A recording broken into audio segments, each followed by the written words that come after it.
Hi, everybody. I hope you guys are all doing well and staying safe in your house with your families. Um, so today we're going to start out with the core practice, just like we do every day. So find a spot to sit back and relax. Close your eyes and take deep breaths.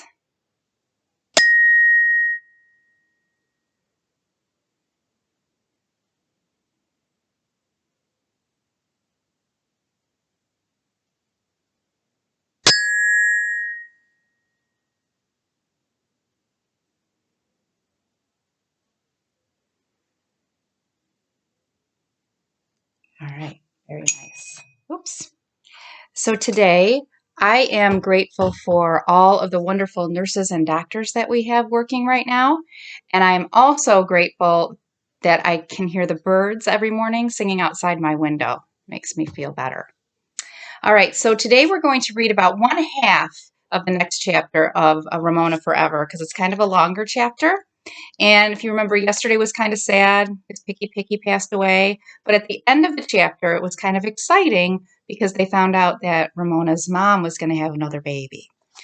So this chapter is called It. I wonder what it is. Now that the news of the baby was out, Beezus and Ramona had no more trouble getting along with one another after school. Saying they were sorry and burying Picky had brought them closer together. Their parents said nothing more about their returning to the Kemps after school. Ramona began to feel that life was humdrum.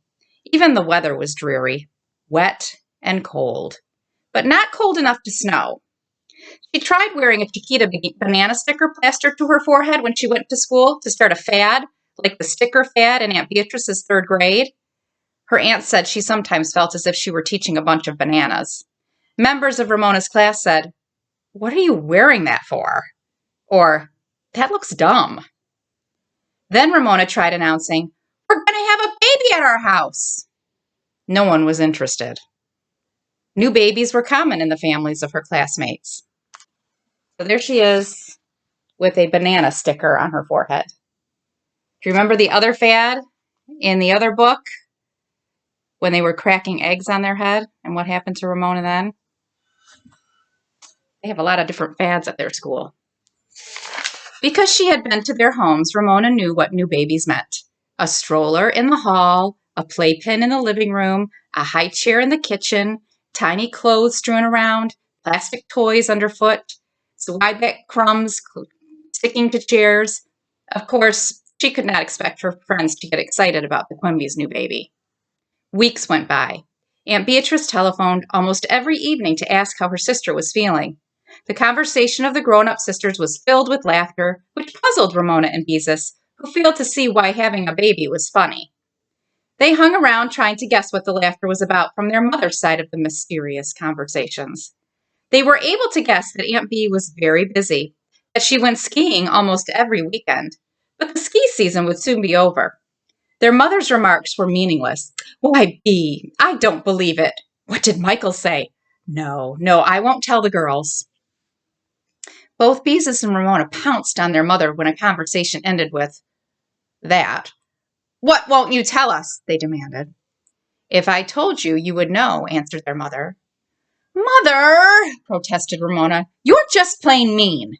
"Yes, exasperating," agreed Beezus. "Me?" Mrs. Quimby looked innocent. "Mean? Exasperating? Wherever did you get that idea?" "Did Michael ask Aunt Bee to marry him?" demanded Beezus, eager for romance. "Not that I know of," answered their provoking mother. Ramona stamped her foot. "Mother, you stop it. You're getting to be as bad as Howie's Uncle Hobart, always teasing." "Heaven forbid that I would be like Howie's Uncle Hobart," answered Mrs. Quimby, still teasing.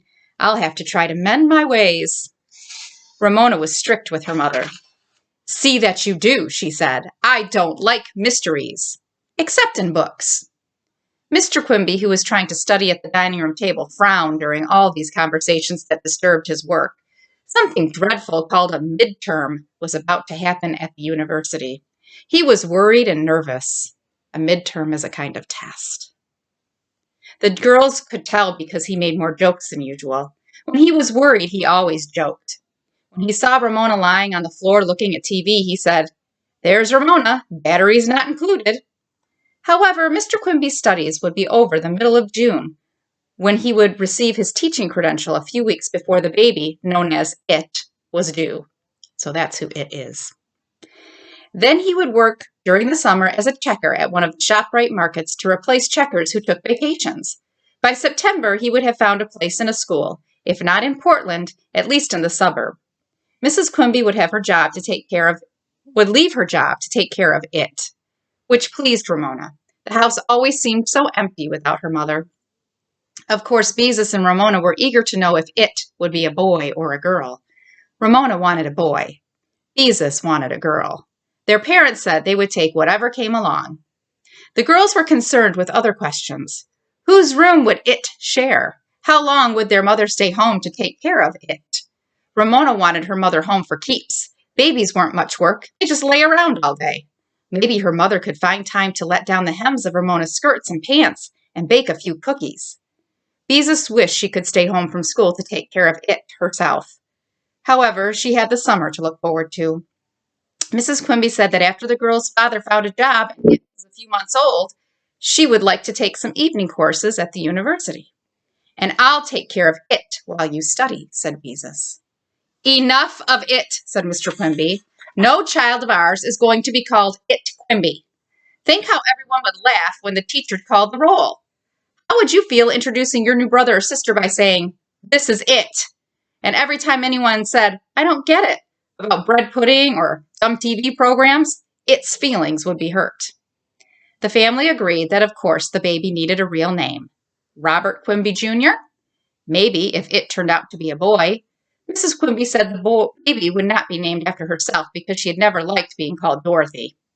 Ramona thought Aston Martin would be a good name for a boy. She'd heard the name someplace and thought it sounded nice. Beezus preferred Gary or Bert for a boy and thought April was a pretty name for a girl, except It would be born in July, which was not a name for a person. Then Mr. Quimby brought home a pamphlet from the drugstore called A Name for Your Baby, which listed names and their meanings. Ramona immediately found her name and discovered that Ramona meant wise helper. How boring, she thought, and hoped this did not mean that she would be expected to change It's diapers or anything like that. Beezus, on the other hand, laughed when she discovered Beatrice meant heavenly one. Whee! She said, twirling around the living room and flapping her arms like wings.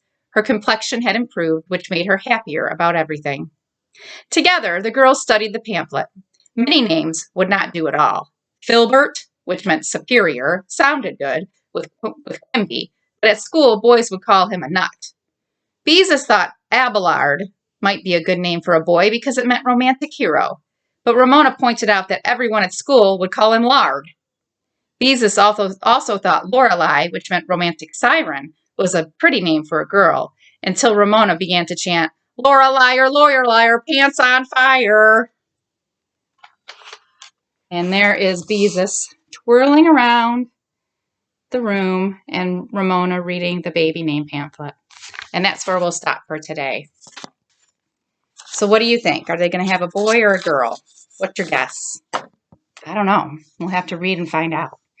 So I hope you guys have a good rest of your day.